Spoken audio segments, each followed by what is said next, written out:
We're back with another episode. Okay. You ready? Yeah, I don't know what I was saying. Oh. So, sorry, guys. We had a bit of a technical difficulty for some reason. Wouldn't be our show unless some shit popped up.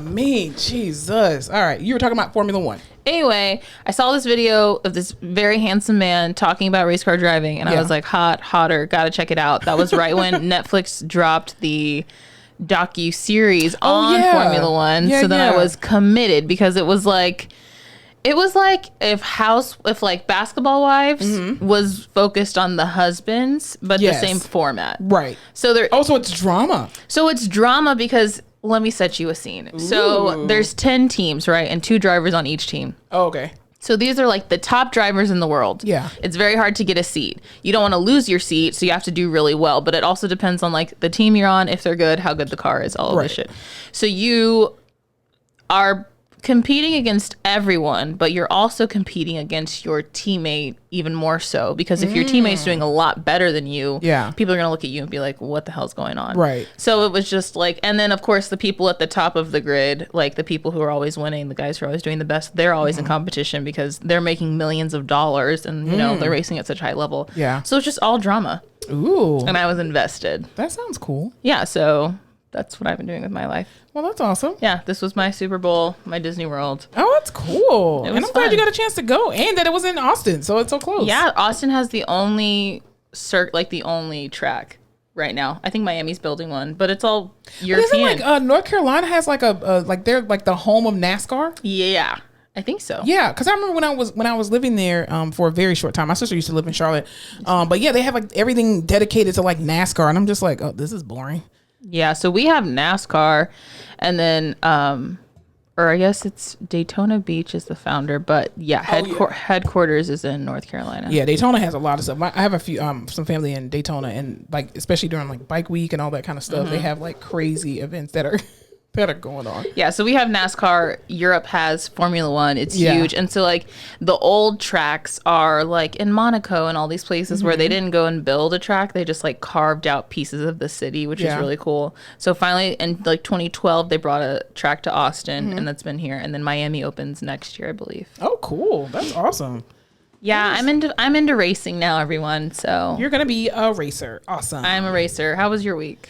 My week was kind of trash. I hate to say it, but there's just been a lot going on with like really good friends of mine just having just really tough times, and it just kind of brings back into perspective just kind of how we are really living in a simulation. Like this life is not real. It is insane the amount of things that happens to good people in your life and or in your lives that you come across, and just some battles that people have to face and kind of, navigating through life with that. But other than that, my neighbor, man, I don't know. I think I might have to fire him. So remember, I used to cut my grass when I first bought my house. I used to cut my own grass, and literally that is the most independent bad bitch shit you could do. The second I moved into my house, I found a lawn lady. I was like, I'm not doing it. Well, it's actually very like relaxing. No, it's hot. No, it is hot. It is hot. Don't get me wrong. It's Texas, definitely hot. Humid and hot. But if you go early in the morning, especially on a Saturday morning or a Sunday morning before the sun comes up, then you can get it done and it's not that bad. And plus too, it can get expensive too to cut your grass. It's also itchy. I'm allergic to grass. Well, you just wear boots, rain boots. So you want me to wear boots outside? Yeah. And long sleeves. Just wear a long sleeve white shirt and some workout pants. Or no, don't wear workout pants. You need to wear like khakis or jeans because that way the bugs won't bite you. Khakis or no, but it's actually cooling. It's very cooling. That's why you see a lot of lawn people. They wear like jeans because you'll get bit up. So I'm gonna let you finish, but I want you to know that's an automatic no for me. Oh gosh. Anyway, but so my grass has been crazy, and my lawn guy, he has like this professional website. He has this huge business, right? He has a lot of clientele. But the thing is, he's my next door neighbor. So I'm like, hey, dude, my grass, like he was cutting my grass. You know exactly when my grass needs to be cut. My grass looks like shit, and I'm gonna pay you. Like you're not doing this for free. And so the other night, I guess I missed my appointment because I didn't go on his website and confirm, which I didn't know I was supposed to do. Whatever. Anyway, and so he comes home and it's like 8:00 at night. He has the audacity to cut his fucking grass and cuts a straight perfect line. Leaves my grass looking like shit and his grass is perfectly fine. And I'm just like, he's like, she ain't paying really, for dude? this. So now I have to wait until Tuesday until the podcast comes out to actually get my fucking grass cut because my lawnmower is broken. For some reason, my lawnmower is mixing the gas and the oil together. And so it just starts to smoke, and I'm like, I don't want to blow up, so let me just turn this off. Mixing the gas and the oil together. Yeah. Didn't even know you had to put those two things in a lawnmower. Yeah, you got to put gas and oil in it, and it's something about something. I feel like I'm having a stroke. I'm not, but there's like a little flap or something that keeps opening and letting the gas flow into the oil, and then it just keeps burning it. So burning the midnight oil. Exactly, to blow up my grass. So no, I just bought my house a couple months ago, and the lady who mows my mom's lawn was coming to mow my lawn, of course, because I can't do anything for myself. Yeah. So she had 1 week wanted to come, and I was broke, and I was just like, no, it's fine, don't worry about it. Just go to my mom's house. That shit adds up, man. It does. Well, I was like, shit, because the next week and the week after that, it was raining. Oh, yeah. And so my grass looked crazy. And so finally I was like, I got a freaking letter from my HOA. This, congratulations. Really crappy picture of my house with the date, and was basically like, bitch, cut your grass. And I was like, it's not even that tall. I know I need to cut my grass. HOAs are so petty. I used to get those all the time because I'm like, listen, bitch, I work at the hospital. I am tired. I'm not going to get off of work and come home and then cut this grass. I'm tired. And they would literally just do the pettiest shit. Take a picture and be like, you need to cut your grass. So fuck you, HOA. Because then if they do it for you, they're going to charge like $100 or some shit. So don't ever let them cut I'm like, your grass. don't you have like crime to catch? That's what I'm saying. There's a lot of things going on in this neighborhood. I'm like, you're gonna get mad at me, but people are putting out ghosts and skeletons in their yard. Also, I feel like a bad neighbor because my whole neighborhood now has decorated their front yard with pumpkins and ghosts and crazy spider webs and lights, and I'm just here with big ass like grass. Yeah. So. Pretty much, me too. That's the spooky thing I'm doing is not cutting my grass. Yeah, I finally decorated my house for Christmas last year, but that was only because my family was here and my nephew was in town. So I was like, okay, I got to put the lights out, put the little deer, and all that. Remember, you went to the store for me and got the deer on your side of town. But yeah, for Halloween last year, I actually did get these little inflatable little minions and stuff to put on my front lawn. But it rained, and then we were still in the middle of a pandemic, which we are still now, but it's not as bad as it was last year. And so I was just like, I took them things back. I was like, I'm not about to have these shits in my garage, so I took them back. So I think I still will pass out candy this year, but I'm not gonna have any decorations. I think I'm gonna get some pumpkins. Pumpkins are cute. Yeah, I'm gonna get some. I'm gonna try to decorate real a little ones bit. Or fake ones? Real. I'm a real pumpkin girl myself. So the candy corn is out. Don't worry. The candy corn is already out inside of the house. I think I got bamboozled into hosting a Halloween party. You didn't even invite me. Gosh, that's rude. No, I didn't because once again bamboozled into it. My friends were over and they were like, "Oh, we should do something over here for Halloween." And I was like, "Oh, I don't know. Like my brother's birthday's Halloween." And they're like, "Oh, it's okay. Next day we'll hand out candy." I was like, "What the fuck?" They're like, "Well, they want to do the thing on TikTok where everyone makes their own drink." Oh, okay. Yeah. So now I have to buy decorations. So you guys just want to get drunk. It's just a reason to get drunk. Okay. I was like, I work the next day, but cool, let's do it. Exactly. Oh God, you're gonna be so hungover. People don't understand that you can't do that. My job, your job, the job. No longer your job. Because you need to be in control of all of your faculties because people's lives are in your hands. And I'm just like, you cannot lift people. No, you can't. Drunk. I cannot. No, you cannot effectively do your job hungover. Definitely not. That's not gonna work. Definitely not. That's HOAs are very petty, and I actually wanted a very strict HOA, but then once they started sending me letters, I was like, bitch, not for me, for other people. Well, I'm not used to it because I never had an HOA growing up. Me neither. My mom's street half of it looks beautiful and half of it looks like some crazy people live there, and it's abandoned. Yeah. So this is very new for me. Someone telling me that I have to cut my grass. Yeah, I'm just like, you need to do something else better with your life. Stay in the office. Well, whose job is it to just run the streets and take pictures of people who are breaking the rules, but also how much should they get paid? I could do that job. That's what I'm saying. I could do. Just stay in your car. It's minimal contact. That'll be a perfect job for me. I know. Yeah. I would love to do that too. Those bastards. Anyway. Yeah. So needless to say, my grass is going to be cut on Tuesday. I confirmed my appointment on the thing because I was going to ask him like, hey dude, can I borrow your lawnmower? Because he was out. He was like, he's always like, oh, if you need to borrow anything, just let me know. And I'm just like, he's like, oh, I'll go ahead and cut it. No, you were supposed to cut your chance. You had your chance. So you missed out on your money. Damn it. I'll get you next time. Anyway. So yeah, but HOAs suck, but they're good at the same time. All right, let's go ahead and get on into it. Do we want to start somber? You know what? I heard Trey Songz was actually really mean in person. So he seems like it. Yeah, he seems like he's all ego, and because he's a skinny bird. Oh, yeah, he's just skinny, and he's probably hungry all the time. Who knows? Anyway, I don't like Trey Songz. I don't like. He sounds like a goat. Anyway. What? Like a literal animal. Not that he's the greatest of all time. He sounds like a little animal. I used to really. I fucks with Trey Songz. No. He's colorist though. Yeah, for sure. Not surprised. Him and them raggedy ass braids. Anywho, so a little somber note. Colin Powell. Remember him? I do. He died this past week. Oh, I heard about that. That's so sad. I know. He was such an amazing, decorated military guy. And what was he? The Attorney General? Was he Attorney General? Wasn't he? He was the Attorney General. You're asking me questions I don't have the answers to. I want to say he was the Attorney General. He should have been. I just remember people were asking him to run for president, and he said, absolutely, in the black hell not. I will never do that. He was the United States Secretary of the State. Why did I think he was the Attorney General? I don't know. Listen, politics is not my strong suit, okay? Listen, we never said we were history buffs. Exactly. This is not a history podcast. Yeah, he was the United States. Oh, because he was the Secretary of State to Bill Clinton, right? Wasn't he for Bill Clinton? I think sounds right. I don't know. I want to say for Bill Clinton he was. Listen, we know what the man looks like. We know his name, and we know that he's no longer with us, unfortunately. And that's the highlight. Yeah, because Obama took over in 2008. So he was Bush. Shit. And it's been a long week. And we're about to go into a new one. So forgive us if we don't have all this stuff right. It's totally fine. Anyway, Colin Powell, an amazing guy, right? In politics, military. He died, unfortunately, from complications of COVID. He was 80 years old. Was he really? Mm-hmm. I didn't realize he was that old. I didn't realize that either because black don't crack.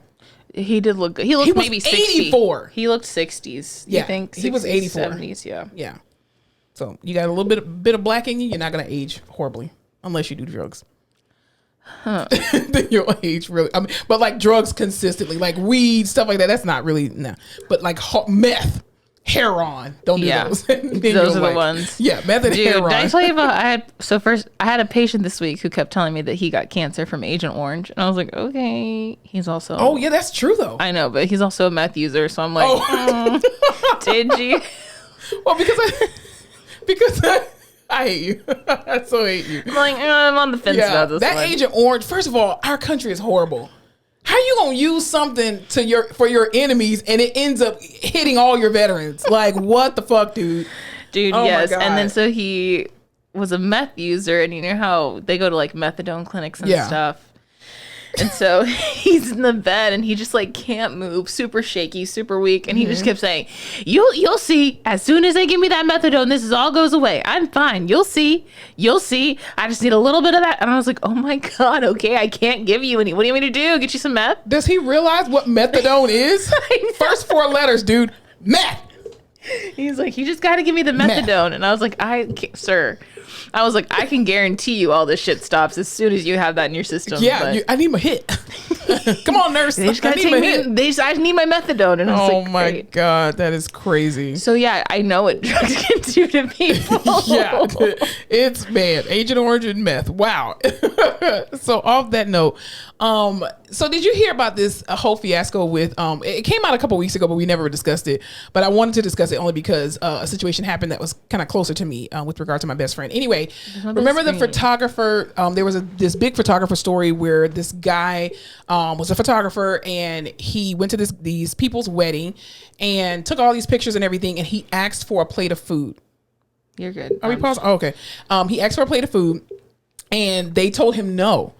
And apparently the man had been there. So he deleted all their pictures. Petty LaBelle. Right. Petty Pendergrass. Okay. Petty White. And so it was this big controversy, and he of course gave his side of the story because everybody was like, oh, that's trash. Why the fuck would you do that? You shouldn't expect this and that. But apparently he ended up giving details that it was a friend of a friend, and he was doing this couple a favor, allegedly. We were only saying allegedly for the podcast. That friendship's over. And exactly. And so he said that he had been there for 8 hours. It was an outside wedding. A work day. And he just asked for a plate of food, and they told him no. And then he said that the groom came up to him, and he was just like, dude, like, that's like unfair that you won't give me a plate of food. And he's just like, yeah, no. He's like, well, I'm just going to delete all these pictures. And he said the groom was standing right there and was like, okay, delete them. We don't care. See, your husband got you in trouble. Seriously, because man, I hope he really didn't delete them. I hope he just like pretended to delete them and was like, you know what, give me my fucking money. But my best friend is a photographer in Atlanta. Shouts out to Lakes Takes. If you guys are in the city of Atlanta, Lakes Takes, LAKESTAKES, Lakes Takes on Instagram and on Facebook. She's an amazing photographer. What's her name? Larissa. Oh, I thought her name was like Lake. Oh yeah, her last name. Lakes. Oh, her Larissa name is Lakes. Yeah, oh, that's cute. Lakes Takes. Yeah. Wow. Yeah. I wish we had cute names. What do you mean? Well, people call me Flamingo, so never mind. I'm called Foul Smell, Foul Ball, Party Foul. So semi-fowler position. That's a new one. For you never heard of it? Nope. Semi-fowler? I mean, yeah, I write it every day, but no one calls me that. Semi-fowler. Semi-fowler. Yeah, so Lakes Takes, if y'all are in Atlanta, definitely hit her up. She's an amazing photographer. And so she's been having this issue where like, you know, well, it's not that she said, I think all photographers or all people who have their own business kind of go into this issue where, you know, you have people who are just like, oh my God, I love your work. Like, you know, what are your rates? And then as soon as you tell them the rates, they're just like, oh, well, can you do it for this and this amount? And it's like, okay, do you ever go to Target or Walmart and ask them for a discount? Then don't ask somebody with a small business for a discount. LOL. Yeah, you're trash. Like, don't do stuff like that. Like, even I've had friends with businesses, especially one of my friends who actually lives in Houston. She's a caterer, Monty's Cuisine. Shouts out to Satin. Getting a lot of shout outs today. Exactly. Listen, this girl, first of all, Satin, I think, is a year older than me. Her name is Satin? Yeah, Satin. I used to steal her name all the time when I was in high school. You'd be like, hi, my name is Satin, because I love that name. It's such a so beautiful cool. name. Yeah. So she has her own catering business, and she's in Houston, located in Houston, Texas. And she cooks like a 90-year-old black woman. Oof. Like, legit. This girl's collard greens, her macaroni and cheese to die for.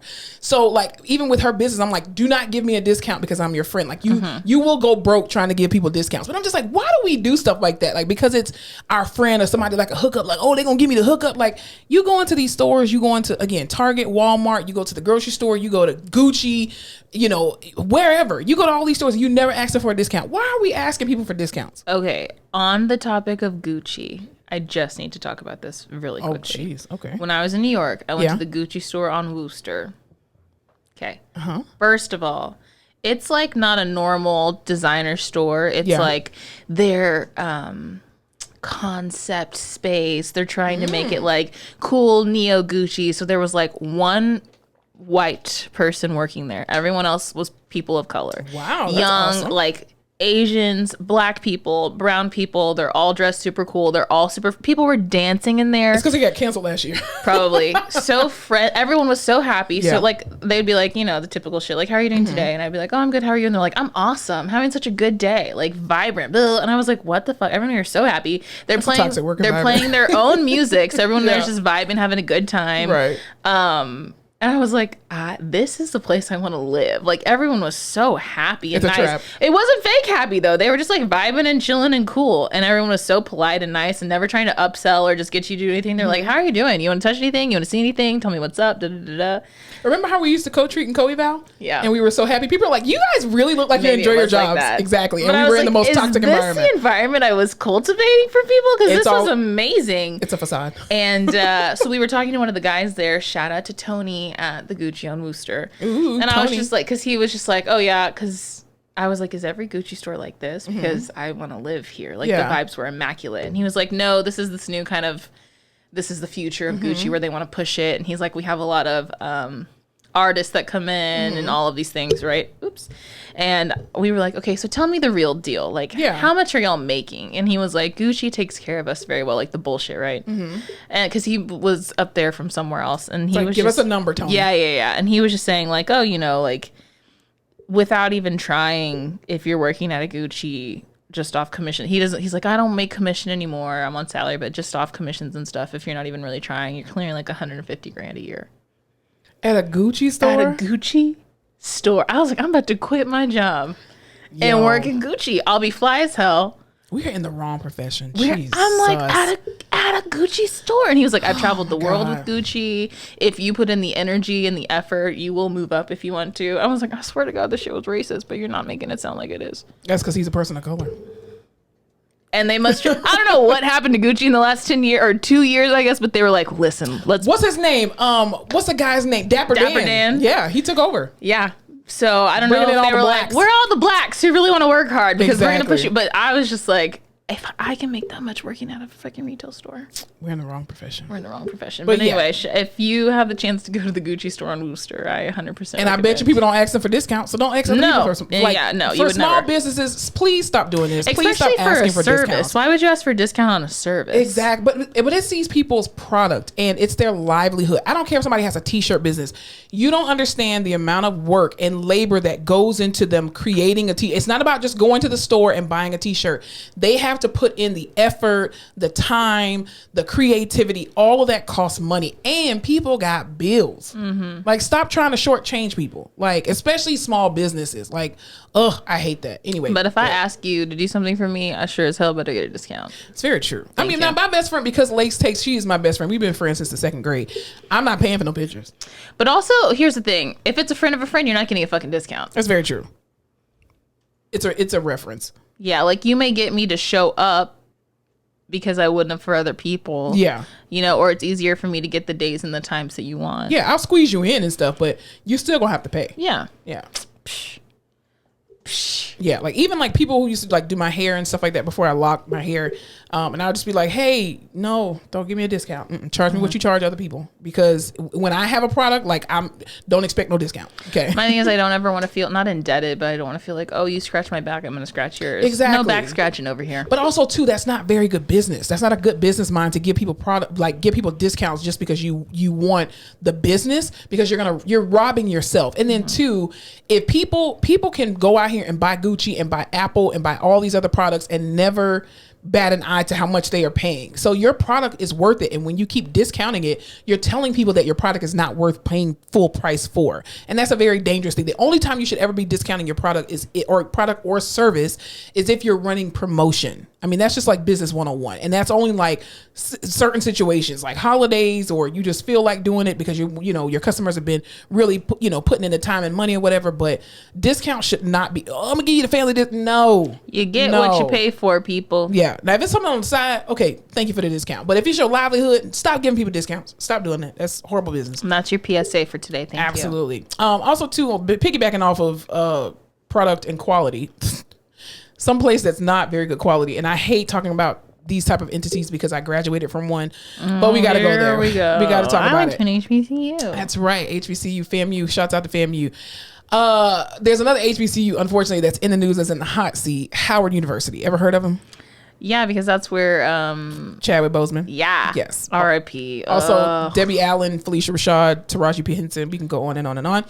They are alumni from that school. But isn't that where did all the Cosbys go? What do you mean? That was Hillman. Which I thought as a kid, Hillman was loosely based off of Howard, which I think it was because Debbie Allen was the director.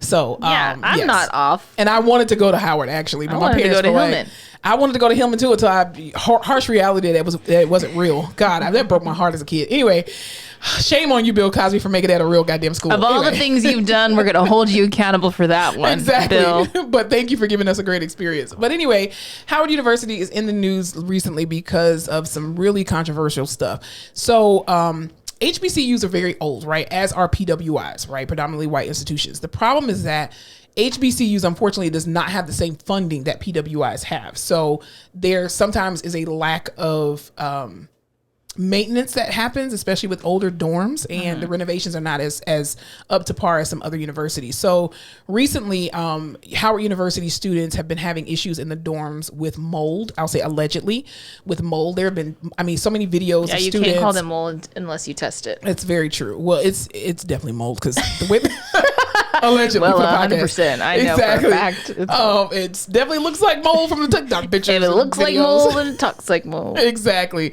So the students have I don't know if the students bought this stuff themselves or if the school provided them with it, but students are not staying in their dorms and they're literally in tents outside of their dorms. What the Yeah, they literally look like they're in like a refugee camp. It's insane. Oh, the FEMA tents? Yes, it's literally like FEMA tents in there, and it's insane. And the students took over this one particular building. I think it was like a student resource building or something like that. And then, of course, they were asking to speak to the president. And they were just like, listen, we pay all this money for school. We pay all this money for housing. There should be no reason why we are living in an environment that has potentially toxic,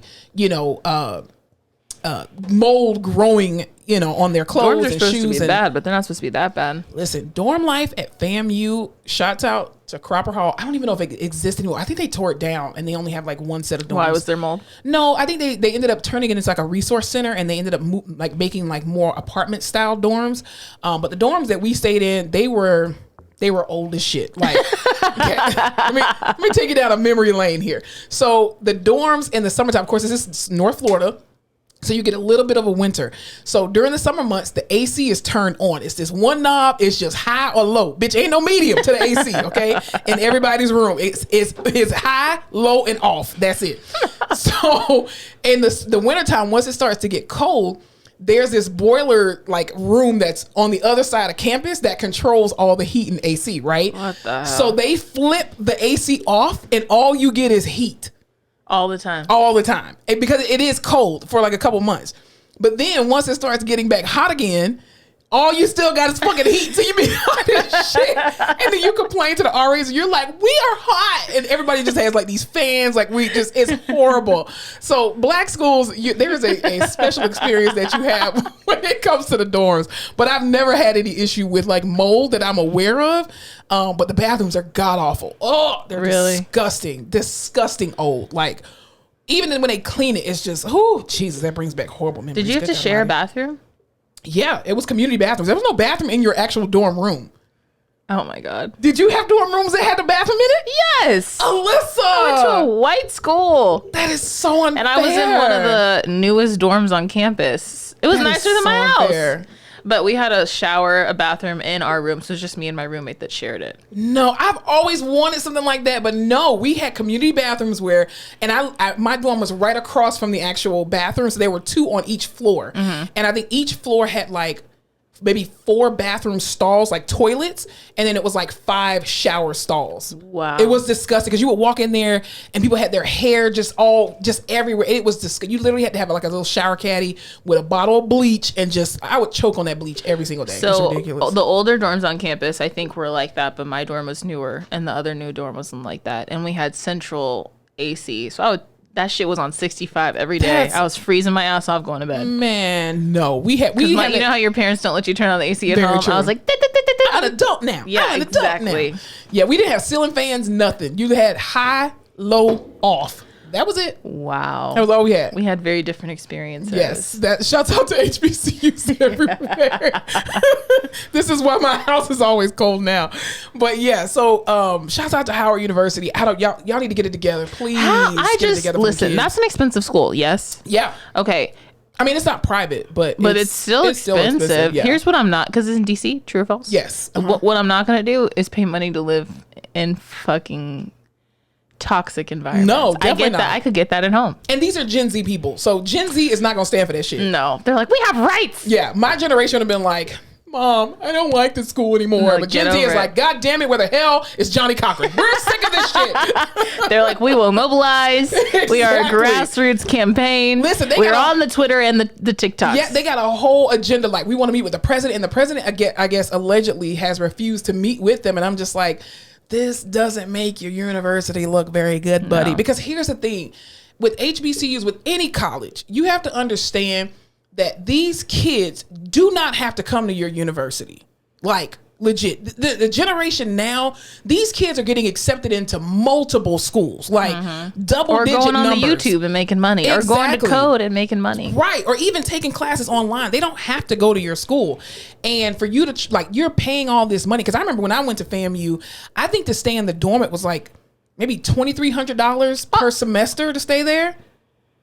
And that was expensive. That's a black school. What did you pay? Did you pay more than that? I paid more in dorm fees every semester than I did in tuition. Are you serious? And that's Austin, baby. See, that's why you had your own bathroom. I want to say I paid about $11,000 a year in housing. Way. Yeah. No, I remember my house because I actually have a receipt. I still have a receipt from that because they used to give these bootleg. Was it a semester or a year? I don't even remember. But it was like a lot. I think it was like $2,300 or $2,400 every semester to live in the dorm. And I only lived in the dorm 3 semesters technically because I went to summer school right before school actually started my freshman year, and then I stayed in the dorm that fall and then that spring, and then I got the fuck off. I was like, nah. Dude, yeah, I want to say it was like $10,000-$11,000 either a semester. Damn. I want to say maybe even a semester, because I want to say my tuition was maybe like $5,000. Is UT private?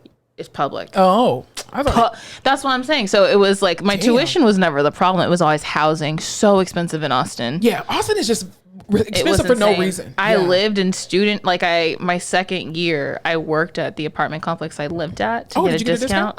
And that's a story for another time. Now, see, that discount is appropriate. That is an appropriate discount, but they worked me to hell. But also, that was just like the wildest time of my life, because it was a brand new student housing building, extremely expensive. It was like $1,700, $1,800, $2,200 depending on your apartment a month for college kids, right? So you can imagine the kinds of kids tear it up. You can imagine the kinds of kids that can afford to live there, and it was just a crazy experience. But that is insane. That whole place you're spending more on housing every year than you are in tuition. That is insane. So yeah, Howard University, please get that together. That, when one HBCU looks bad, we all look bad. FAMU has had their share of looking bad in the public eyes. Okay, so it is definitely somebody else's turn. My thing is, kids now know, like, they can just hop on the internet and do whatever they want. I think that's why they feel so entitled to things. Yes. Is because they have this information. They don't always have, like, I don't know, the education or what they need to back it up. But at least they're like, hey, you know what? We deserve a meeting with you to discuss our issues, and we know how it works because and they we got can numbers. Google. Right. They got numbers. So it's oh gosh. I hope Howard, I hope y'all get it together. Please, please, please, please. I would oh my God, mold. Oh no, I couldn't do it. I mean, we had a couple roaches and stuff at the dorms, but I mean, that's Florida. I mean, you got big ass flying roaches and shit. And I mean, that's just always gonna happen. But yeah, I mean, you had paint chipping, and it was just, man, them beds, horrible housing. But then they ended up renovating a lot of the stuff, I know, at FAMU. But it's very difficult, especially being an HBCU, especially when your funding is little to nothing compared to PWIs. Yeah. So. We had a lot of racism and sexual assault, but other than that, it's pretty groovy. Okay, I guess I'll take the mold. I mean, if you had to pick. If I had to pick, I'd pick the mold. I mean, geez. All right, let's take a quick break and we'll be right back. All right, we're back from the break now. So some other things. Let's get into some more medical stuff that we were talking about. So we work with, or I used to, you still do, work with transplants, right? And with regard to like COVID and stuff that's still going on. Did you hear about this lady who was on the list to get a kidney and she got denied because she refused to get the COVID vaccine? No, but what are your thoughts on that? My thoughts are, it's a crazy time we're living in. Really is. And a lot of people are dying from this very specific virus. Yes. And the only way right now we know how to fight this virus is a vaccine. Yeah. And I mean, you have to check all these other boxes and do all these other things. So I think from a statistical outcomes standpoint, it makes a lot of sense for them to be like, we need to cover all our bases and make sure some crazy thing is not going to come and get you sick. Remember the heart transplant we had at the hospital who had COVID? Yes. And I think about that all the time because she got her heart transplant. She left the hospital. She came back with COVID. It was awful. Yeah, it was. Your body can't fight all of these things at the same time. You're on all these anti-rejection meds. You're doing all these other things. So it makes sense that they would make her get the vaccine. It's you still have a choice, right? My body, my choice. You can choose not to get it, and your consequence is you don't get the transplant. But I think people don't understand kind of the background that goes into transplants, because like I used to sit on the committee for the heart transplants at the hospital that you currently work at. And I didn't realize that all of this went into transplants. Like literally it's a whole board of people. Like you have pharmacy, you got rehab, you have the physicians, you have case managers, social workers, a psychiatrist. You have all of these different entities that come into play with just getting a transplant, because it is literally a life altering thing. So people are just like, well, just get a transplant. It's so easy. It is not that easy. But also supply and demand. Demand is high. Supply is extremely low.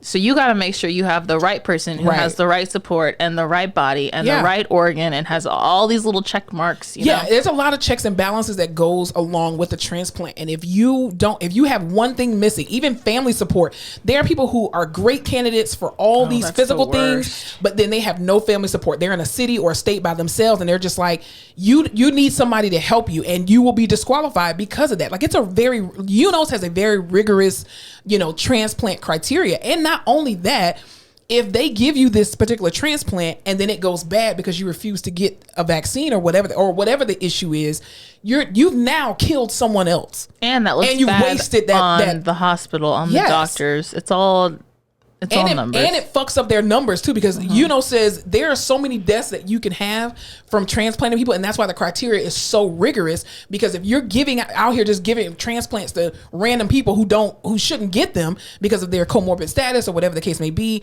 their mortality rate, all that stuff, then you're now going to be a target for to say absolutely not. We're shutting your program down. We cannot offer you any more organs. Oof. And that's happened to hospitals before. Yeah. So, I mean, you lose your transplant accreditation. That's a lot of money you losing from a hospital standpoint. I get that everyone has their rights, right? But I would think that if I was at the point where I needed a transplant, my ass would have already gotten a vaccine. Yeah. Because if I get COVID, I'm screwed. Seriously, because you're so immunocompromised. Exactly. You're immunocompromised for the rest of your life because like you said, you're on anti-rejection meds for the rest of your life, and any little thing can fuck up your transplant. So, I just thought that was, very interesting because we deal with transplants. And then even to kind of piggybacking on that with regard to the kidney transplant, did you hear that they did a successful kidney transplant with a pig's kidney, and it lasted 56 hours in a human. That's it? Yeah. So that's not successful? I don't know. I don't know what you consider successful, because I'm like, did you actually put it in there, or did you do like Grey's Anatomy and put the liver on ECMO? Yeah. I don't know how they did that, but I mean, I think it's interesting to use a pig's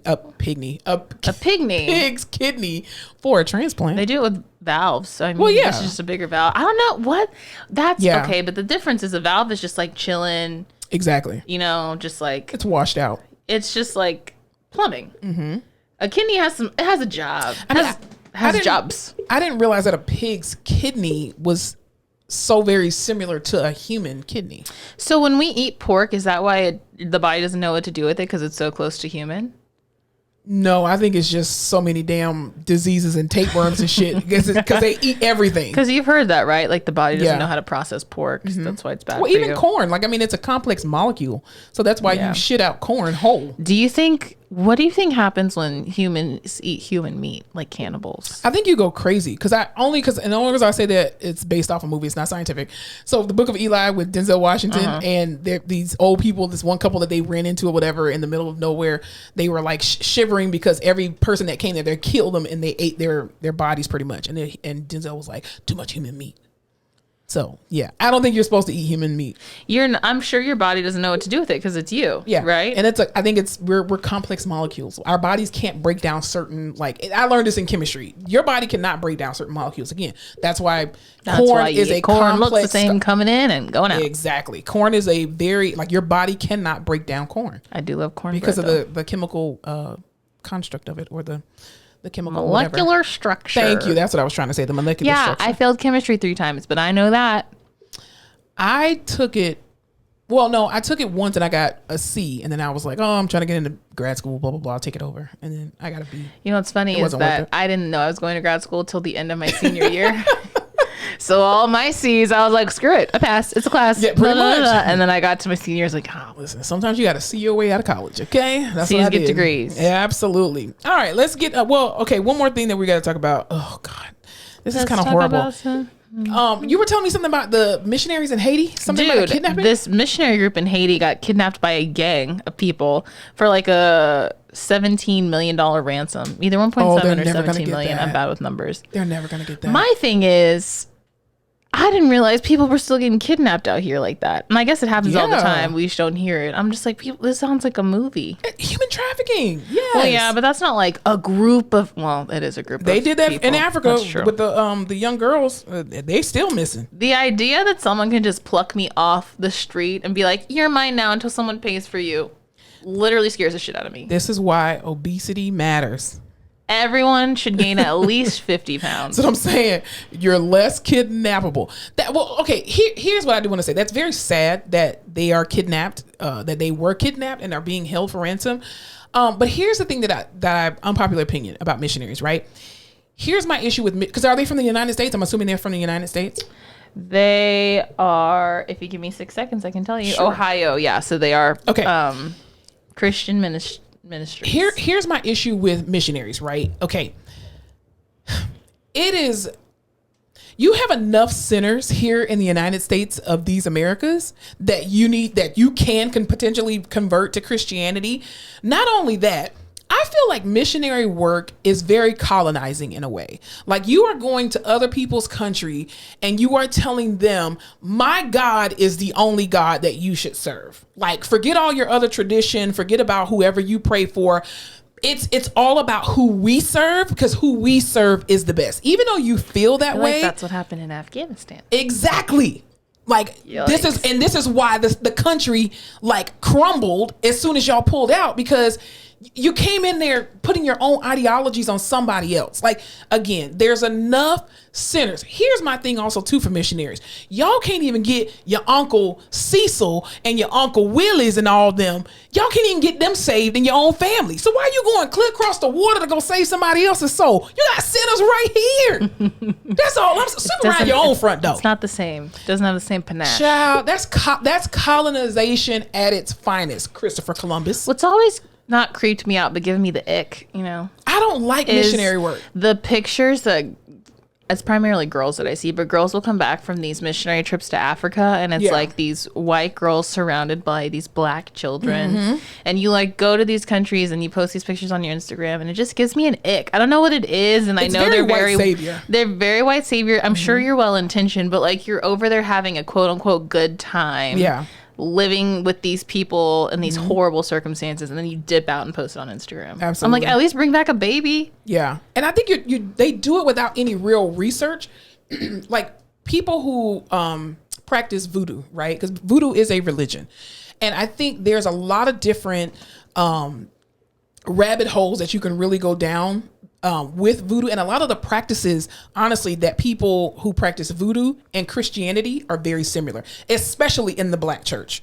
Like, the dances and stuff that they do, the shouting and all that, there are a lot of similarities of the traditions of voodoo versus Christianity. And I feel like, these are people that are in their own countries, minding their own business. Okay. Now, I know that the Bible talks about go into the highways and the hedges and share the good news, right? Paraphrasing the Lord's words. Here's the thing. You got highways and hedges in Ohio that's untapped. I'm sure there's a lot of things in Ohio that are untapped. Thank you. So why do you feel like we just need to spread the love of God to all the Ethiopians out here? What, but if they're Catholic, which I don't know what religion is popular in Ethiopia, but if they're Catholic, why do you feel like your God, like you don't even, I hate it. I just hate it. I just hate it. I'm just saying, I refuse to be kidnapped in another country. Especially with a group of people. No, I'm running away. I think you would probably be the first person kidnapped, because you're just like, hi, how's it going? I practice white safety. Which is white safety. There's such a thing? Yeah. Wow. It's called Please operate in this world as a white woman, so surely I'm safe.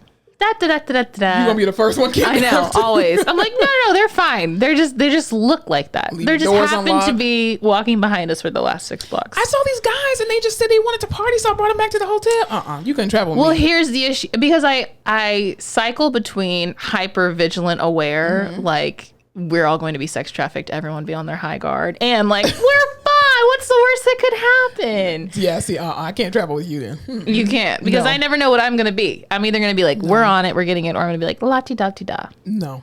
I don't know. It's, you know what? Honestly, I need you, when you travel internationally, I need you to travel as a black woman and not as a white woman. I'll work on it. I honestly don't know what I can do about that. I mean, you are 58%. 58%. It's really taking over these days. Yeah, definitely. I'm just like, listen, my thing is, if someone wants to get you, you're gonna get God. That's very true. You're gonna no matter get how God. big or small. So I just, no matter how, if someone has taken the time to select you, you're already 3 steps behind. That's very true. So I'm like, I might as well rock with it. We might as well make a good time out of it. Oh my God. I don't know what else to do. God bless those people, though. I hope that situation is resolved, because that's scary shit. And there's kids with them. That's horrible. I know. That's horrible. Yeah. That's But also, we're in the middle of a pandemic. Maybe you should have stayed your ass at home. Just stop colonizing and trying to push your own and project your own beliefs on other people. Dude, just stop. Have you watched Midnight Mass? Jesus. Have you watched that show at all? But I saw. Is it a horror movie? Because it looks like a horror movie. I think it's like, I'm only halfway through. So I think it's like, supposedly it's about vampires. I cannot confirm nor deny because I haven't gotten to that part yet. I thought it was about a preacher who comes to town. It is. Oh, damn. There's a lot to unpack. I can't really explain it, but deep. It's a small Christian town, right? Yeah. So everyone's a church of the same. Of course it is. And the sheriff that moves into town is Muslim. So, and they have there's this whole scene about how he has a teenage son. Yeah. And so his son and like all of his friends go to church, all of this stuff. So naturally his son is like, I want to go to church. Yeah. And the school passes out Bibles. And so there's this big meeting and he's like, if I passed out Qurans to all of your kids, you guys would run me out of town. Yeah. I'm just asking that you don't pass out a Bible to my son. And it's Which is a reasonable ask. It does a very good job, this show, of showing how small town Christianity, there's always like one person who's just like moving this agenda forward and turns everything and is super weird, and like young millennial parents come in and they're just like, hey, we just don't want you forcing religion down our kids' throats. Yeah. And she's, I don't know. Watch Midnight Mass if you want something spooky. I know so now that it's not creepy, creepy. It's not scary. It's a little spooky. Like suspenseful? Yeah. Okay, I can do suspense, but not horror. I can't do horror. It's not horror. No, definitely not. Watch it. Yeah, I definitely watch that. What's going on with Courtney Kardashian? Congratulations to my new favorite Kardashian couple. Courtney and Travis Barker are engaged. And who would have saw that coming in the year of our Lord 2021? It wasn't me. No one. Did somebody check on Scott Disick? I have not, but I heard sick. He's very sad about it. He's somewhere sick in a closet just crying his eyes out. Because there was an episode of the Kardashians where they were in Vegas and they were going to get married. Oh, really? And she was like, actually, you did the right thing, Courtney. Yeah, like when you're supposed to get married. They're like the white version, I feel like, of Sierra and like Russell. Like she was with Future. And Future was like, you know how to treat her right, cheated on her, blah, blah, blah. And then she got with Russell, and all of a sudden now her life is so beautiful in this whirlwind love. And then it's the same thing with like Courtney and Scott. You would think Scott would be like the quote unquote nice guy, right? Yeah. But he treated her like straight shit. And now Travis Barker's just like, yes. Gotcha, bitch. I know. And they look super happy. They do. People are suspecting that they actually got engaged when they were in Vegas. But now they wanted to do something for the show and like for everyone to know. So this was that. But either way, they look super happy. Maybe they're actually married. That would be fun. Yeah. Cardi B was doing it. She did that. She was married the whole time. What I'm wondering is if they're going to do a little, because you know how their show is moving to Hulu? Have you heard about that? So they're ending. I don't follow them anymore. Okay, they're ending the E era. They're switching the show to Hulu. I'm wondering if everything going on with Kim, she's gonna take a back seat, and they're gonna let Courtney and her new punk rock family. Why is Kim still on there? She just talking about Kanye? What is she has again? Other things going on besides her husband. Really? Yeah. I feel like that's all she talks about. Kim. Well, she just had to rebrand everything because it was all KKW. She's only KK now. So everything was on sale. As long as it's not KKK. It is not KKK. Good. Do you remember when she wanted to name Skims Kimono? Do you remember that? No, but I remember you telling me about that on one of our episodes before. Not a good look. Which was like, what? Appropriation. Oh, yeah, I hate it. I'm wondering if that's going to happen, but everyone looks happy and excited except for Scott. He's pretty sad. But also, like, y'all were together for literally 10, 11 years. And you did nothing with your life. Like, what the fuck, dude? Like, you can't get mad. We're going through some shit, dude, and now you're dating 20-year-old models, so. That's horrible. I don't know. Happy for her. They look super cute together. Yeah, I never knew like punk rock would look good on her, but it does. See, that's what I'm saying. All these rappers, they be like drugs, sex, rock and roll, and it's like, here this man is tatted up and I'm in love. Yeah. Why can't you just stop trying to be a thug? Have you seen that TikTok where it's that black mom who says, I'm teaching my son how to identify trauma in his rap music that he's listening to. Oh my God. So they're listening to all these songs and she pauses it. And she'll be like, okay, so what did you hear? And he was like, well, I think he has some trauma in a past relationship because he's talking about how that girl hurt his heart and now he doesn't like being with women like that anymore. Oh, and so the mom will be like, is that big T trauma or little T trauma? Is she a psychologist? I hope so. God. And so her son was like, I think it's big T trauma because that can affect other parts of your life. And this kid's like 10, 11, 12 years old. Oh my God. It's so funny. He's going to overanalyze all his friends when he gets older. I know, but I'm like, there you go. She was like, I'm trying to teach him how other people's traumas will not be like affecting his life or will not be preached over his life. I mean, that's a great kind of skill to have, or characteristic to have, to be able to notify people or see people's traumas, but then nobody going to be with you because you keep calling it out. Like, listen, I'm working through it, Travis. God damn it. Exactly. Leave me alone. Jesus. All right. What are we watching? I am watching Succession. That's really what I'm watching. What is that?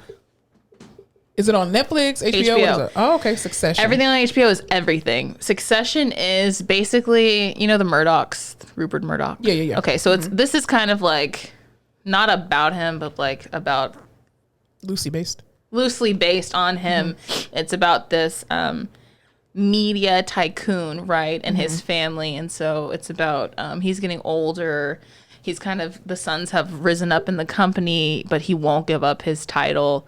So it's about just like the movings and the shakings and the going on of this company. But it just does a really good job of real world representing like how screwed up everything is in media. And he'll talk to someone who talks to someone and he'll be like, oh, we're not running that. You're not going to run that on my channel. But he owns like all these media corporations and he's trying to buy more. And they're like, that'll be a monopoly. He's like, I don't fucking care.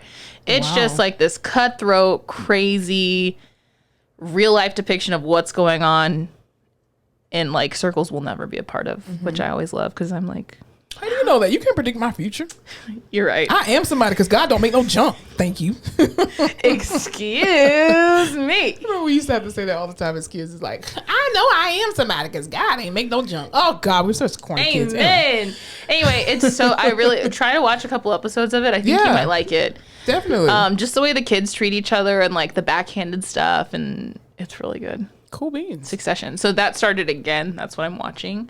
How many seasons? Is it? This is the second? It's on the third season. Okay. So there's 2 before that, but it's only like 2 episodes of season 3. Oh, okay. Cool. Macaulay Culkin's brother is in it. Yes. Never knew he had a brother. Thought he was the only child. Okay. Awesome. Okay. Great. I don't think you'd know anybody else who's in. Did you watch Pride and Prejudice? Nope. Okay. Sky High. I'm really trying here. Doesn't sound familiar. Great. The Gentleman. Nope. Okay. It's okay. I'll look at the previews. You know what? Yeah, just watch the trailer. Just watch the trailer. Because I have HBO now. Hey. Shouts out to my sister. Like, not a good shout out, but because we have AT&T, we had HBO Max the whole time, all these months, and she never told us about it. Dude, HBO is my favorite. And it wasn't like network. she did it. She wasn't doing it to be malicious. She was like, I think we do, but I'm not sure.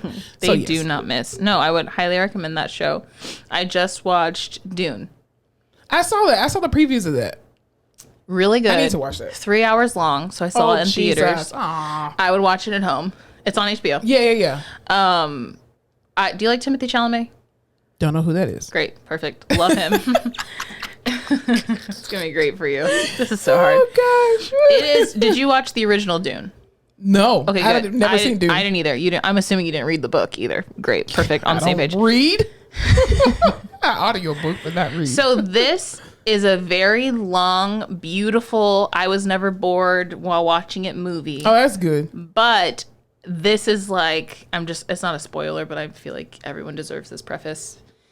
Dune is like Mad Max and Star Wars. I love Mad Max. Do you? So I think you will like this. Charlize Theron is a badass. Yeah, so this is like Mad Max vibes, but kind of spacey, like Star, like in the future spacey. But this whole movie is just setting up a bunch of other stuff. Oh, okay. So it's like it does a very good job of like setting up the world and what's going on in this time and what different things are and all of that, which I feel like is it like the year 3000 or some shit? Yeah, it's like 1001 and like so I guess like 10,184. Don't know. Yeah. Anyway, it does a very good job setting up worlds. I wasn't bored the entire time. There wasn't a lot of like hard hitting action, but I think this movie was like the first half of the book. So the second movie will be like shit starts picking up. But it did a very good job of like setting the scene. I liked it. I think it was very good. That's good. There wasn't enough Zendaya for me, but there's never enough Zendaya for me. And yeah, I think you may like it. Yeah. If you like Mad Max, I think you'll like it. I love Mad Max, but I like apocalyptic type shows and stuff like that too. I think and you'll sci-fi. like it. I love sci-fi. I've been watching. Well, first of all, Lock and Key is back. Oh, I'm so excited! Or second season. Second season. I wish it was third. Yes, Lock and Key is back, and I started watching episode 1, but I was like not paying attention to it, so I was like, okay, shut it off because we cannot miss anything. But it was a nice recap, so I was like, oh, yay, it's back. I'm waiting for The Witcher to come back. Netflix, if you're listening, made it through The Witcher. It's so good though. It was just dark. I would fall asleep every time. It was a good movie. I mean, a good show. But also too, I saw Till Death with Megan Fox. Oh, how was that? It was okay. I mean, it's your typical like bullshit movie where she is married to this like high powered attorney or whatever, and they go away for their anniversary to their cabin. She wakes up, she's handcuffed to him, and then he literally just commits suicide right in front of her. And she's stuck with him, but it's because there was infidelity on her part, and then there's all these other characters that come into play that's trying to kill her and all this other kind of crap. Dude, what a way to get back at someone. Literally in your death. And I'm like, sir, you could have did that a much better way, but apparently there was some other stuff going on with him and his career as a lawyer that I guess he needed to do that to avoid jail or whatever the case may be. But it was okay. It was just the ending was dumb as hell. That she's acting again. Her relationship with Machine Gun Kelly is weird to me. Like she's with Machine Gun Kelly? Yes, dude. Wow. That's how Travis and Courtney are they're a little quad now. They all hang out. I did not know that. Travis drums with Machine Gun Kelly. And then the four of them are always together. That's cool. Never knew that. But her and Machine Gun Kelly are just weird. They always quote this thing of like how they met, and she was like, "You smell like weed," and he said, "I am weed." And that's like their romantic love story. I hate it. So fucking weird. I absolutely hate it. So weird. And just like the way she talks about like her post about him. Can I just I just need you to read this. Oh, okay. You can cut this part out. Megan Fox. She posted a picture of him with a really strange caption. You know, I'm not going to be able to find it now. Of course not. But she was just like... Okay, this is an example of the caption she posted about him. So it's a picture of the two of them. There goes my heart, manifest outside of my body, draped in the towering silhouette of a most unusually handsome boy, magical and haunted, kinetic and tortured, ethereal and dangerous, cosmic, lawless, eternal, creative genius. The journey we will likely be perilous, but there is no destination without him. Happy Valentine's Day. Oh my Rehab God. Barbie. Jump off a fucking cliff. Is that not? It's just strange. That's like so what? dark. First of all, my heart outside your body. What is this? Is your fucking son? That's usually what you say when you describe a child. That's a reflection, literally a DNA reflection of yourself. Also, Rehab Barbie. I don't get that. It's an inside joke, probably, but I'm quite sure he's been to rehab.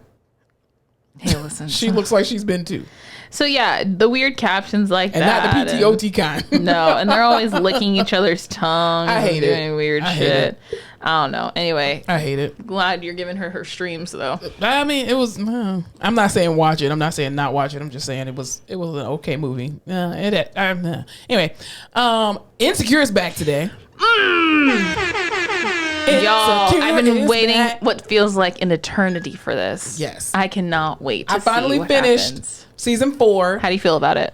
I wanted to hate Lawrence. I really did. Not that I wanted to hate him. I have hated Lawrence since the very beginning, right? Mm-hmm. But I can't hate him now because it's really not his fault. The baby is not his fault. He was trying to get his shit together. He really was. He was. And honestly, it's nobody's fault. It's just a shit situation. So let me ask you this question. If you were dating a guy or you and your ex got back together and y'all were like, hey, or even just dating a guy, period. And then y'all going good for a couple months and then all of a sudden a girl comes and is like, I'm pregnant. Would you stay in a relationship with him? If he looked like Jay Ellis. Oh, sweet lamb of if God. If he wore the sweaters that Lawrence wears, probably I would stay. Any other circumstance, hell no. Right? You can't. It's too much. That's too much. It's too much. That's too because and it's their first baby. Babies bring people closer together. They don't keep them there, but they do bring them closer together. And y'all I'm trying to work it out for my kids. Fuck your baby. That's just so. No. When she came over, I literally looked to the people I was with, and I was like, I bet you her ass is fucking pregnant. But the thing is, even though I knew that they were gonna have a baby, I wanted to see how it played out. Yeah. Because I was just like, okay, like. Oh, they did such a good job of making everything start going smoothly. Like him and Issa coming back together and working through their shit, and her shit's popping off, and she's feeling good, and and then just like that. But that's why I say we're living in a simulation. That's life, dude. Life is not real. This was the most real life shit. It really that could have happened. It really was because they were. I mean, it's not like they were trying to be trying to have a child or anything like that, or. That man. And he was just like, I don't know what to tell you. Like, that's horrible. Oh, my heart breaks. I love that man. And it's like, Issa, you can't be mad. Lawrence, you can't be mad. Kadola, you can't be mad. But just so sad. Everyone's so sad. Yeah. He was like, this was supposed to be our time. Exactly. Yeah. And then too, you got to deal with, you will never have that experience of being able to have a child, like y'all's first kid together. Yeah. And my thing is, I was just thinking how it's like, it's no one's fault and everyone gets to do what they want. And I think they both needed, as they're real characters, right? Like they're real people. Of course. They needed to break up to find themselves. They which did. like, I'm a huge fan of people breaking up and coming back together. Yeah. Like sometimes you got to go, sometimes you have to go be apart and figure out your own shit. And if you guys are meant to be, you'll come back as different people and it'll still work. Yeah, because, I agree with that. So I think they needed to, but if I was her, I would just be thinking like, if I had never cheated on you, if I had never done all these things, if we could have somehow worked through that. They would have broken up over something They else. would have, but I would just be like, none of this shit would have happened. We would have still been together. Maybe I would be the one who was pregnant. You would have never met this bitch. Yeah. It's fucked up. But you guys had to. You guys had. Oh, man. That show gets Issa, me. and the thing is, I hate the fact that she doesn't drop all the episodes at once, so I can't just watch the finale just to see what happens. And they're always 30 minutes. I'm like, I need an hour episode, man. Because I love spoilers. Like, I love to know what happens in the end, but then I will still watch it to see how it plays out. I hate people like I you. will literally, like my mom. any movie, like even the movie I watched yesterday, Till Death, I literally watched the ending and I was like, oh, okay, so this is how this ends. Let me just see how it plays out. So I like stuff like that. That ruins everything. No, I won't ruin it for other people, but I like to know what happens at the end. My mom and my roommate are chronic. Sounds like my mom is my roommate. I say it like that. My mom is my roommate. My mom is my roommate. My mom and my roommate are the kind of people who, when we're watching something, they're like on their phone like this, and I'm like, I know you're looking up how this ends, or I know if it's a true story, I know you're looking up what happened. Absolutely. Just stop. Just watch it. No. They're like, no. I hate doing that. I have to watch. Yeah, no. I need to know exactly what's happening beforehand. I have control issues. No, baby, it's a ride. Buckle up. Nah, definitely not. All right, so let's head on over to the anything else we need to talk about before we head to the rehab corner? No. Yeah, we talked about all that. Yeah. Yeah. All right. Well, let's head on over to the rehab corner. They tried to make me go to rehab. I said, go, go, go. Hey, yes, I've been bad, but when I come back, you'll go, go, go. Get your ass in that corner. Hey, welcome to the rehab corner, everybody. All right. So in the rehab corner today, we are discussing a topic, kind of a headline that happened, I think last week it was, where there was a particular mother, a black mother of two, who actually woke up from a 7-month coma after doctors told family to pull the plug. And under the comments of this particular headline, there were a lot of people that were just like, see, this is why you shouldn't trust doctors, and you should just keep your family member on there as long as they can, and da-da-da-da-da-da. And I'm just like, okay. Have you ever seen the picture? Yeah.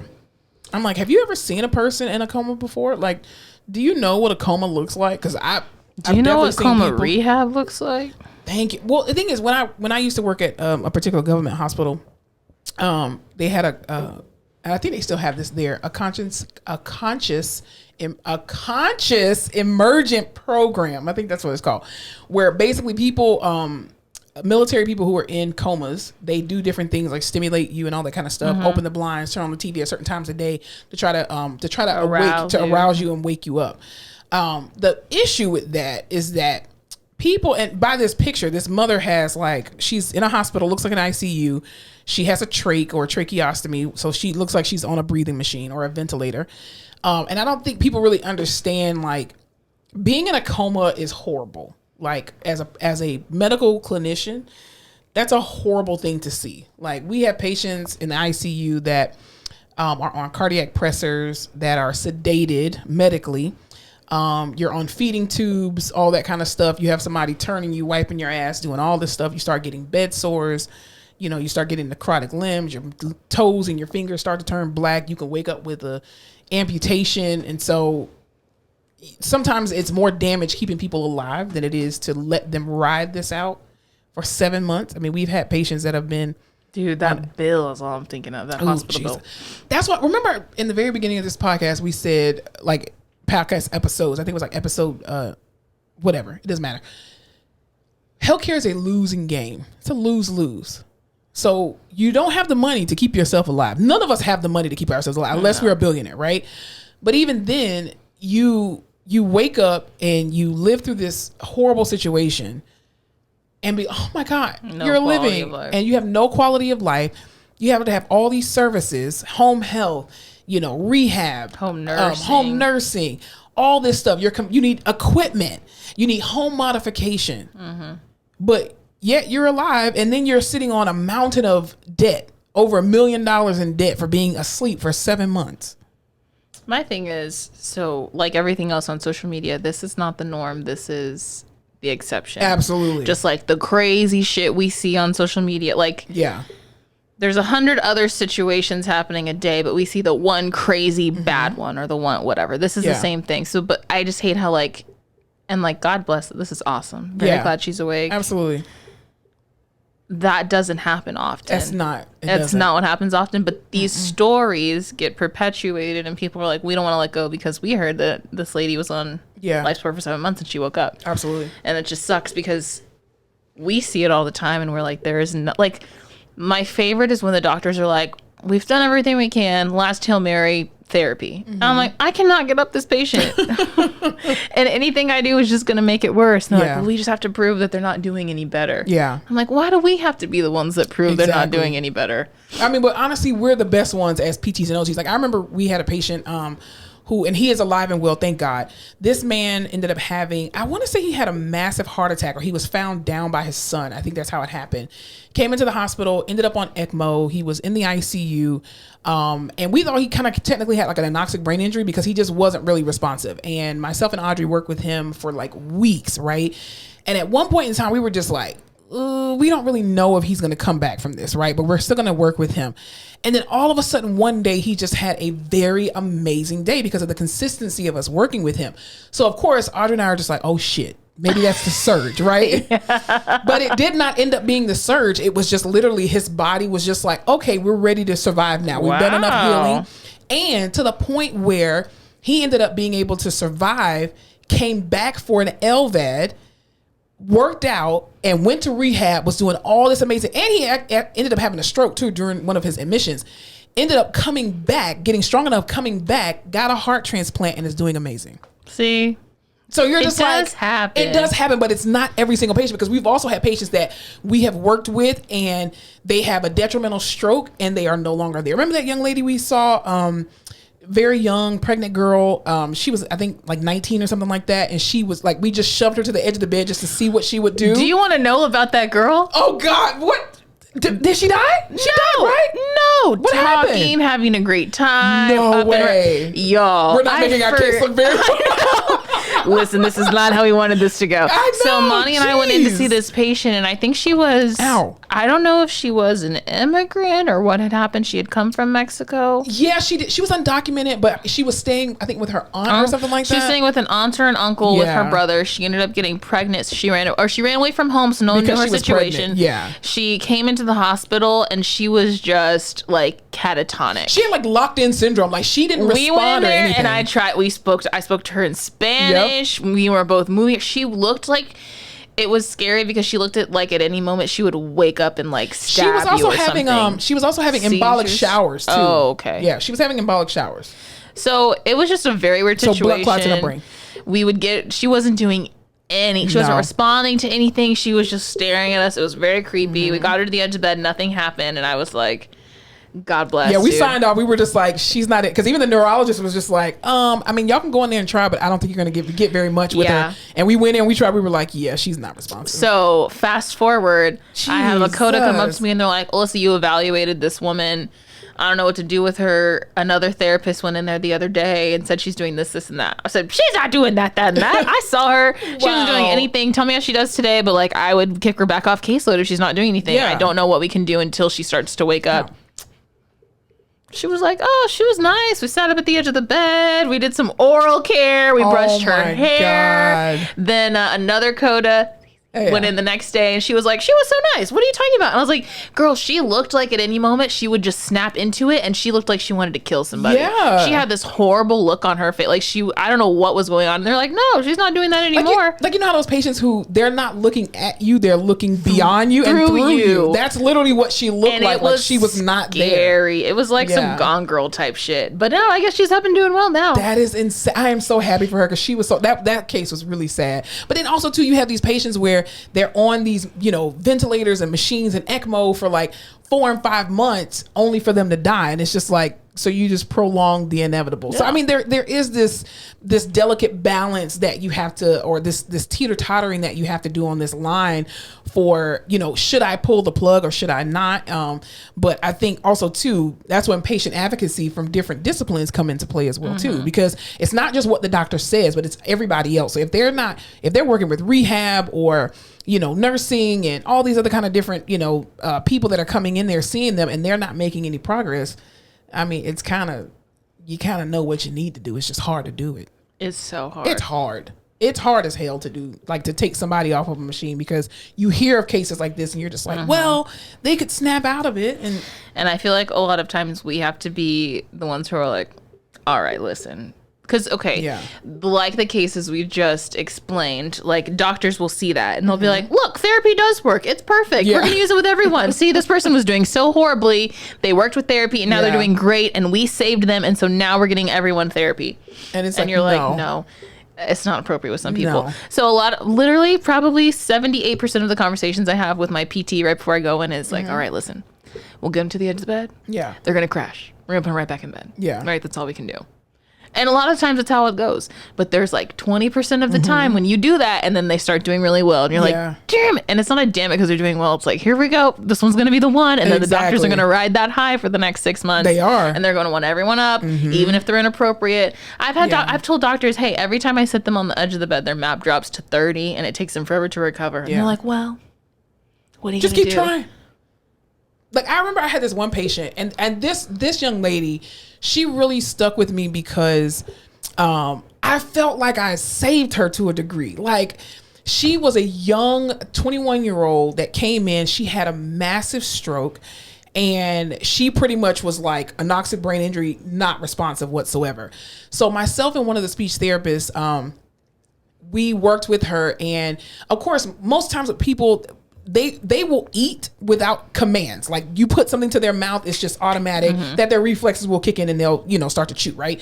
So, or their primitive reflexes come back. And so she was able to start eating with the speech therapist. And then this one particular day, like, she would always moan and groan. Was this you and Quintus project? Yes, it was. And so I remember I walked past her room one day, and just like we were talking about how the patients look through you, she looked at me. And I'm like, this bitch is in there. She's literally in there. And so, and she wasn't even on our caseload. We had dropped her from caseload for like a couple of weeks. And when she looked at me and she moaned, and I'm like, this girl is in there. And so I went in her room and the nurse was like, what are you doing? I thought y'all dropped her from PT caseload. And I was like, she looked at me. She was like, oh, she looks at everybody. And I was like, no. I felt like Meredith. And I was like, she fucking looked at me. So I go in the room and I'm talking to her and I'm like, I'm just going to say like her name is like Alyssa. So I'm like, Alyssa, can you hear me? And so I stood there and she didn't say anything. And I was like, damn, maybe she didn't. So I was like, Alyssa, do you hear me? Do you hear me talking to you? And she finally was just like, yes. And I was like, this is why I do my job. So literally she just took forever to respond, but she was in there. And I was like, I'm picking you back up for caseload. I got her to the edge of the bed and I'm like, am I hurting you? And she's like, no. And then it was actually Audrey and I's project. Well, Queen reeval her and then Audrey took over. We would literally get her by the window. We called her mom. We would FaceTime her mom and we would be sitting by the window doing therapy with her and stuff like that. And it was just, that to me, I was just like, don't ever give up on your family members. And then you get another person and they're just like, let them die. Oh, this one? No, I wasn't talking about this one. This one ain't working, but this one, keep her alive. But yeah, I mean, she ended up being able to recover, not fully. Like, she ended up going to like a rehab facility or whatever. But I've always wondered what happened to her at the very end. She came back for a readmission from a facility, but she actually was still in there and still like, being able to communicate. And I put signs all over her room and I was like, she can talk. She understands what you're saying. She hears everything you're saying. Give her time to respond. Her brain is trying to heal. God, it's that good. Was amazing. When the job is good, y'all, it's good. I have my COVID project right now. My main man. Yeah. I have been with that my man? No. Oh, okay. No. Your man, I gave up on your man. Oh, geez. Why? I didn't give up on him, but He's somebody else's project. He needed someone else for a while. He's somebody else's project. That makes sense. I've been with this man. He got COVID. He got COVID on his anniversary. Oh, that sucks. And luckily they were around here because they're from Corpus. And so I was talking to the wife the other day and she was like, thank God that we were around here. And I was like, thank God you were around here because who knows what would have happened in another hospital. Yeah. Because small hospitals just don't have, I've never realized how important it is the hospital that you are at. Yes. Than I have in the last year that you live near. It's insane. We had people that drove like 4 hours with COVID. I remember there was a husband and wife couple. They drove 4 hours from the Valley to San Antonio for care. And when the husband got here, his O2 was like in the 60s. And I'm like, y'all literally could have died. But it was better than staying there at a small town hospital that didn't have any resources. So this man was on ECMO in a sand bed. We could barely get him to the edge of the bed. I hate sand beds. I hate sand beds too. He's finally got decannulated. And that's when I was like, okay, bud, it's you and me. He's the one where I hurt my back transferring him. He asked you, and he was like, are you okay? I love faces like that. So I told him, hey, once you're decannulated from ECMO, I can see you more often. I'll put you on my list, me and the PT that he likes. Yeah. So we're in there every day. And so finally this last week because he has a sublux, we got him up in a platform walker. He's taking steps. On Thursday, we walked all the way to the door of his room. It's the first time he's been out of a room, and I was just like, why do my job? No. I was like, you're gonna walk out of here if it's the last thing I do. Yeah. I was like, but now he's gonna go down to inpatient rehab and forget all about me, and then he's gonna be with the other therapist to like actually get him up and moving. This job is thankless, but that's okay. During when the pandemic first started and they started doing a lot of these news stories on patients and lung transplants and this and that, and we would see our old patients on the news and they'd be like, my OT so-and-so and then my PT so-and-so, and we're like, bitch, it's because of us that you're fucking alive. I was like, we do all the grunt work, getting your ass up to the edge of the bed. We didn't give up on you. You're literally moving meat. You are jello, and we get you up, and we make sure your body doesn't just decay. Absolutely. And then they get all the glory just because you're already walking around when you get down there. Remember our one patient who, I don't know if you worked with him once he got to the actual ICU and he was like COVID free for real. And this young kid had kids or whatever, and every time they would take him off sedation, he would like crash. And remember, if we rolled him to his right side, he would die. That was one of the first. That had to be one of my first ECMOs. By yourself? By myself. Yeah. He was like, and they were like, just don't roll him to the right. He'll die. Yeah. We found that out by happenstance, and we literally were like, oh, he shit himself. Let's go ahead and clean him up. We roll him, of course, to me. Roll him to me, and then all of a sudden his maps just plummet, and then he's just, I was like, so we had to just keep tucking, and God bless him. But yeah, I remember we worked with him. We did arts and crafts. We did so much with him in the beginning of the pandemic, and we got him a transplant. He left, and he went on the news, and he was like, oh, I'm so thankful for my PT and my OT. We were like, bitch. And it wasn't y'all. It wasn't me and Kawitha. We were like, dude, we're the ones who told them, take off the sedation so we could work with him. No, Monica, every time we take him off sedation, he goes crazy, he thrashes, and he crashes. And I'm like, trust us. Take him off the fucking sedation. We go in, they take him off the sedation, and what happens? The man is calm. We're like, hey, we're Monica and Kawitha. We're a tag team. Let's get you back to your family. And we got no praise. God damn it. We don't do it for the praise. Some people just want to fucking move. That's true. Some bodies just recover. Some bodies are freak out because they wake up and no one's there being like, hey, everyone's like, calm down. Right. It's the least calm situation. Yeah. I have to be like, hey, I'm going to take these off. Don't grab anything. If you grab anything, I'm going to put them back on. Yeah. Hey, we're going to sit up at the edge of the bed. You're going to be okay. The first question is, do you know where you are? No. No. Okay, right, cool. So you are in the hospital. Do you know what city and state you're in? No. Okay, do you know what happened to you? Let's start there before we start talking about introductions of therapy, okay? Let's just get there I told him that a million times. You have to keep telling them, because every time you wake them up and you tell them where the fuck they are, they start thrashing, and then you put them back to sleep, and so it's 51st fucking dates. Duh. Explain to the patients where the fuck they are. Jeez. It's not rocket science, people. And then I feel like that's why I always start feeling crazy, because the nurses will be like, they are extremely agitated. Please put the things back on. The restraints back on, and I'm like, listen, I don't want to call you a liar, but we just had a whole session together. He didn't pull out one line. He followed all my commands, was extremely calm throughout. And I was like, then again, I'm with him for 30 minutes. You're with them for 12 hours. Yep. But I'm not trying to call you a liar, but we had a great time. I think that happens with nurses all the time. They're just like, okay, I'm going to trust you because you behave with therapy. And then as soon as we leave, they're like, God damn it, they pull their NG tube out. Sorry, they didn't do it with us. We had a good time. Maybe if you sit inside the room, but you can't do that in the ICU when you have 5-to-1 patients. That's not possible. So but I mean, it's that's a great story. I'm glad that happened to that young lady, but those stories are very few and far between, unfortunately, where you have a successful case where you're not, again, a lot of these cardiac pressors, you're on, maxed out on the vent, then your body is literally decaying and your limbs start dying. And then if you have dead limbs on you, it's only going to cause you to be septic and you're going to die anyway. So, that's what I tell everybody. I'm like, this is a long road once you recover from that. Like, you got through the hard part.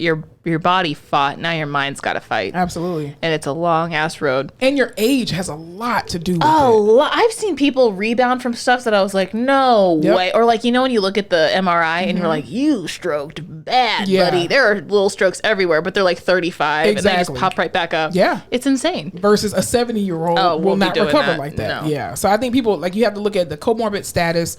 You also have to look at their age and their weight as well too, because even some of these obese people, they'll fool you now, because we've had a 400-pounder on ECMO and we were just like, why the fuck would you cannulate this motherfucker? Who's gonna rehab this man?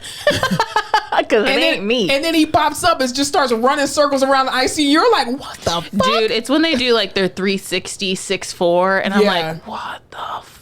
I hate when they do it. And you're just like, I can't even see where these cannulas are because their penis is on the cannulas. Then you try to stand them and all of a sudden their flows drop and you're like, because their penis. You're like, you need to push the flow. Like, can we just get a bolus real quick, please? A bolus of whatever. I don't care what you want to push. Just push something, albumin or something. Jesus. Yeah. God bless these people in the hospital. That's a very hard choice to make. And it is. It's not easy to let a but family member go. Because you don't want to make the wrong decision. Also, it depends on your I always say trust your doctor, right? But like, what if you have a shit doctor? You have to advocate for yourself, and even without knowledge. Like, this is going to sound very morbid, but I'm actually kind of happy the way that my dad died, that his body they could not resuscitate him, because had they resuscitated him and for him to be on a ventilator or a trach or something like that, I know that my mother would have looked at me and said, what should I do? Because this is what you do every day, you know? And that's your husband. That's only my dad. I can't tell you what decision to make for him, what's negative or positive. I can only just give you the information that I have or the knowledge that I have, because what conversations have you all had about end of life care? Or have you ever had those conversations? Has he ever joked about it or whatever? And that's why I even think, even going back to when you're with friends or family, or get life insurance and all that kind of stuff, having those conversations are so important about what you would want. Oh yeah, because it's very hard when it's too late. Yeah. Seriously. And you're just like, I can't see them like this. Well, even though you can't see them like this, maybe they would have wanted you to keep them on life support or whatever the case may be. So there's a lot that goes into it. And it's hard to pull the plug on a family member. Yeah. It's really hard. That's one of the hardest things you can ever do.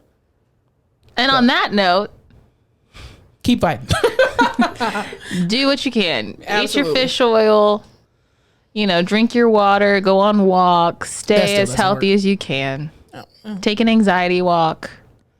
Clear your mind. Do what you want to do. You got a better chance of getting what you want with my body. You got a better chance of getting hit by a bus. Eat what you want. It's fine. You have a better chance of getting hit by a bus. Seriously, a burger has never killed anybody. Food has never killed anybody. I don't think that's accurate. It's the lack of movement that kills you, not the food. You can eat a burger, with a greasy burger, but if you don't move, that plaque. Exactly. The lack of movement kills you. Here's my thing, though. I see 400, 500-pound patients, right, that are up and moving fairly as healthy as you can be at being 500 pounds. And then I see, like, triathletes come in with, like, heart issues. So I'm like, eat the burger. Just eat it. Everybody on 600-pound life has a spouse. That's what I'm saying. Eat the cupcakes. I'd rather be fat and married than skinny and alone. Especially right now. Split these bills. Come on. I'm tired of paying these bills by myself. Anyway, and that's that on that. Exactly. Anything else we need to talk about before we get out of here? No, I'm depressed now. I'm going to go eat. Oh, geez. Well, Okay. Well, thank you guys so much for tuning in to another episode. As always, it's been a pleasure. Shout out to everyone who's been slanging and banging with us for the last year. We really appreciate it. Absolutely. Have a spooky week. We're going to have a special Halloween episode for y'all coming up next week. Haha. Yay. You'll have to watch to see and stay tuned to see what it actually is. I think it'll be out on like Dia de los Muertos, right? Or no? Maybe it'll be after that. Yeah, it'll be a little bit afterwards. Okay. Yeah. Never mind. But it's still gonna be. We can Halloween. watch Coco. Yes, Coco. I finally watched that like last year. Anyway, but yes. All right, y'all. Spread love. Spread light. And don't forget to laugh your face off.